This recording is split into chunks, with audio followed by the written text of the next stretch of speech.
Ganito sila sa Taiwan. Ay, ito.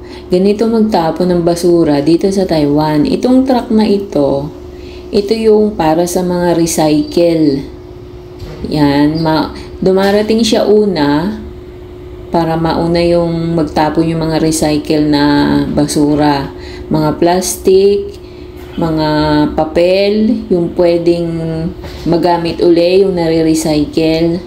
Yan, diyan mo itatapon. Hindi mo pwedeng itapon sa kung saan-saan. Kaya dito pati nakapila sila. Pila-pila yung mga nagtatapon. Meron silang may disiplina. Ganyan. So, yan ang truck na para sa mga recycle na basura.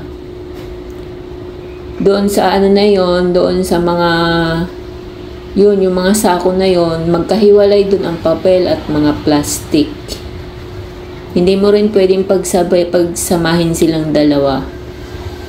Ganyan sila kadisiplina dito pagdating sa pagtatapon ng basura. Yan. Araw-araw yan. Ang pahinga lang nila, yung day off, Miyerkules at Linggo. Yan, walang tapon ng basura. Tapos, ayun na.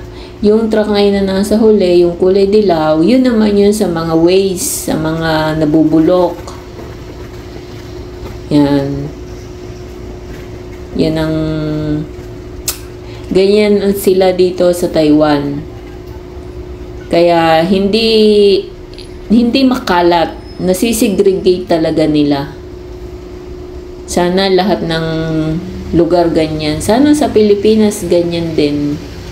May disiplina ang mga tao. Hindi kung saan-saan lang itatapon. Ito. Yan na yun oh. Yan na yung dilaw na truck. Diyan mo naman itatapon yung mga nabubulok. Yung mga sa bahay. Yan. Diyan mo yan itatapon. Tapos yun, yung dalawang mga drum na yun, yung pula tsaka blue, diyan naman yung mga pagkain na galing sa kusina, yung mga nabubulok. Yung mga tirang ulam, mga gulay, balat ng prutas. Magkahiwalay din yan. Dun sa blue, yung mga pagkain na mga napanis. Dun sa red, yung mga balat ng prutas, mga balat ng gulay,